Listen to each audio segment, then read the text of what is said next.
Anjak piutang. Nama: Firmalinda Aida, kelas X IPS 2, nomor absen 13. 1. Pengertian anjak piutang. Anjak piutang factoring adalah pembiayaan dalam bentuk pembelian piutang dagang jangka pendek suatu perusahaan berikut pengurusan atas piutang tersebut. Materi keuangan nomor 84/MPK 021/2006 pasal 1E.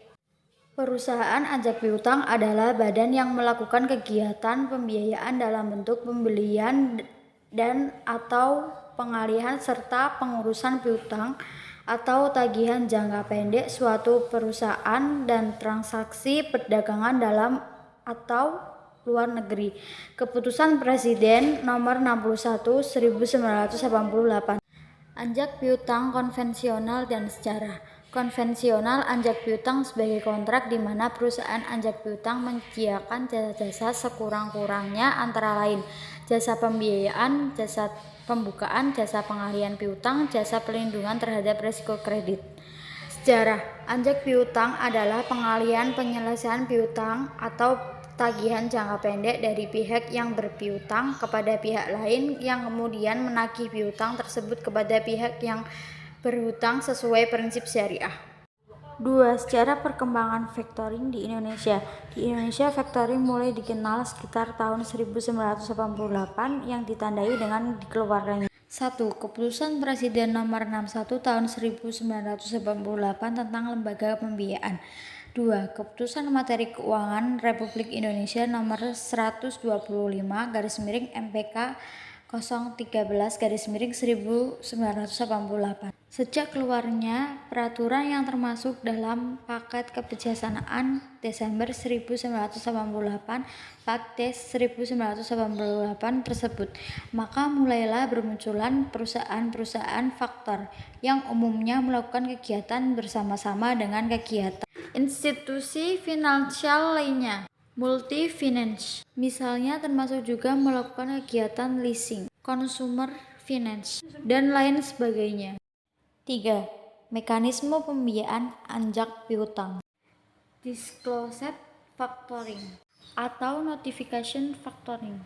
Pengalihan piutang kepada perusahaan anjak piutang dengan sepengetahuan debitur customer. Pada saat piutang tersebut jatuh tempo, perusahaan anjak piutang memiliki hak tagih pada debitur yang bersangkutan. Untuk dapat melakukan hal tersebut, di dalam faktor dicantumkan pernyataan bahwa piutang yang timbul dari faktor ini telah dialihkan kepada perusahaan anjak piutang. Keterangan 1. Menjual secara kredit kepada customer debitur. 2. Kontrak factoring antara supplier klien dengan perusahaan factoring faktor disertai dengan penyerahan faktur-faktur dan dokumen terkait lainnya. 3. Pemberitahuan kepada customer mengenai kontrak factoring.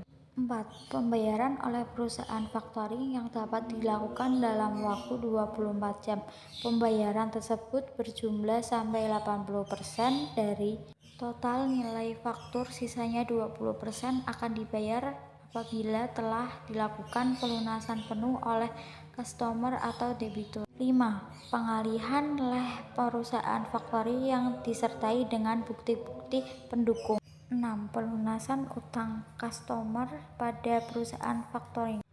4. Jenis dan jasa anjak piutang. 1. Jenis dari jasa anjak piutang bergantung pada perjanjian antara klien dan faktor. A. Berdasarkan pelayanan. 1. Full service factoring. Anjak piutang jenis ini memberikan jasa secara menyeluruh, baik jasa pembiayaan maupun jasa non-pembiayaan. 2. Block factoring.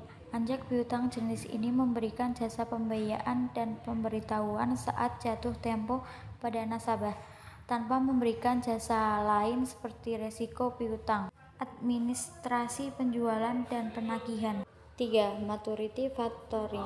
Pembiayaan pada dasarnya tidak diperlukan oleh klien tetapi oleh penguasaan penjual dan penagihan piutang serta proteksi atas tagihan. 4. Finance factoring. Anjak piutang jenis ini hanya menyediakan fasilitas pembiayaan serta tanpa ikut menanggung risiko atas piutang tak tertagih. 4. Finance Factoring. Anjak piutang jenis ini hanya menyediakan fasilitas pembayaran saja tanpa ikut menanggung risiko atas piutang tak tertagih. Penyediaan pembiayaan dana tunai pada saat menyerahkan faktur pada perusahaan faktoring sampai sejumlah 80% dan dinilai seluruh faktur sesuai dengan besarnya plafon pembiayaan limit kredit. Klien tetap harus bertanggung jawab terhadap pembukuan piutang dan penagihannya, termasuk menanggung risiko tidak tertagihnya piutang tersebut. B. Berdasarkan penanggungan risiko. 1. With recourse factoring. Berkaitan dengan risiko debitur yang tidak mampu memenuhi kewajibannya. Keadaan ini bagi perusahaan anjak piutang merupakan ancaman risiko. 2. Without recourse factoring. Perusahaan anjak piutang menanggung risiko atas tidak bertagihnya piutang yang telah dialihkan oleh klien. Namun dalam perjanjian anjak piutang saat dicantumkan bahwa di luar keadaan macetnya tagih dapat diperlakukan bentuk recourse. C. Segi negara tempat kedudukan para pihak. 1. Domestic factoring. Kegiatan transaksi anjak piutang dengan melibatkan perusahaan anjak piutang, klien dan debitur yang semuanya berdomisili di dalam negeri. 2. International factoring. Kegiatan anjak piutang untuk transaksi ekspor impor barang yang melibatkan dua perusahaan faktor di masing-masing negeri sebagai ekspor faktor dan impor faktor.